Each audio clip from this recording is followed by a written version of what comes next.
வணக்கம் மக்களே. இப்போ நம்ம இன்றைக்கி பார்க்க போகிற டாபிக் என்னென்னா புத்தாண்டு பலன்கள், ஆங்கில புத்தாண்டு பலன்கள். ஸோ நம்ம ஆங்கில புத்தாண்டுனா ஜனவரி 1 2024 நள்ளிரவு 12 AM, சரிங்களா? ஏன்னா தமிழ் புத்தாண்டுனா சித்திரை 1 அதிகாலை 6 AM எடுப்போம். ஸோ ஆங்கில புத்தாண்டுக்கு நம்ம நள்ளிரவு 12 AM எடுக்க முடியும். ஸோ அதோடைய சார்ட் இது. ஸோ இதில் பார்த்தீங்கன்னா கடகராசி அப்படிங்கிறது எங்கே வருதுன்னா 12வது வீடாக வரும். இப்போ அன்றைக்கி உதயம் வந்து சிம்ம ராசியாக இருக்கும். 1/1/2024 12 மணி அப்படிங்கிறது நமக்கு வந்து சிம்ம ராசி. இப்போ அதுக்கு வந்து உங்கள் ராசி கடகராசிங்கிறது 12ஆம் வீடாக வரும். அந்த 12ஆம் நம்பர் மார்க் பண்ணியிருப்போம். சிம்மத்துலேருந்து கடகம் 12. இது என்னத்தை குறிக்குது அப்படின்னா விரயத்தை குறிக்குது.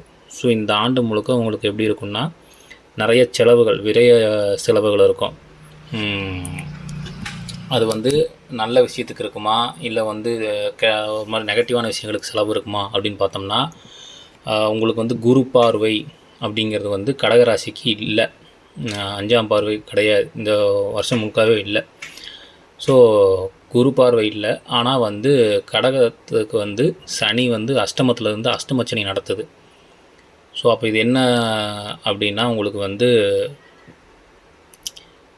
விரைய செலவுகளுங்கிறது வந்து கொஞ்சம் நெகட்டிவான சைடில் தான் காட்டுது. எப்படின்னா உங்களுக்கு சனி அஷ்டமச்சனி ஏற்கனவே நடக்குது. இதில் உதயமாகிறது புது வருஷங்கிறது வந்து சிம்மத்தில் உதயமாகுது. உங்கள் ராசி வந்து விரயத்தில் போகிறதுனால கொஞ்சம் எப்படி சொல்கிறது, குடும்பத்துக்குள்ள இருக்கவங்களுக்காக வந்து சொத்தை விற்று காசு கொடுக்கறது, இல்லைன்னா ஏதாவது உடல் உபாதைகள் அதனால் நம்ம காசு கொடுக்கறது, மெடிக்கல் எக்ஸ்பென்சஸ்ஸு, இல்லைன்னா தொழிலில் திடீர்னு வந்து சரிவுகள், இந்த மாதிரி எதிர்பாராத செலவுகளில் ஏற்படும் இல்லையா? அப்புறம் வண்டி திடீர்னு ஏதாவது வந்து ப்ராப்ளம் ஆகிட்டு அதுக்கு வந்து பெரிய செலவு வச்சு.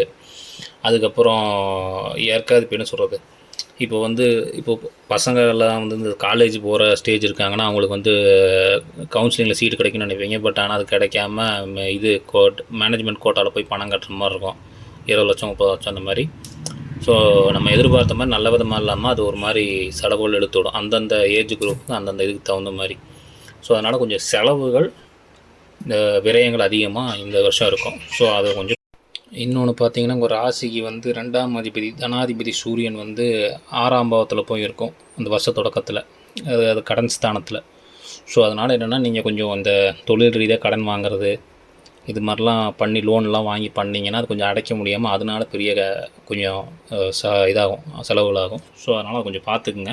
கொஞ்சம் கவனமாக யோசித்து கடன்லாம் வாங்குறதுக்கு முயற்சி பண்ணுங்கள். இல்லைன்னா கடன்லாம் போய் பெருசாக இறங்காதீங்க. ஸோ அவ்வளோதான். கொஞ்சம் சப்ஸ்கிரைப் பண்ணுங்கள், லைக் பண்ணுங்கள், கமெண்ட் பண்ணுங்கள், ஷேர் பண்ணுங்கள். மிக்க நன்றி.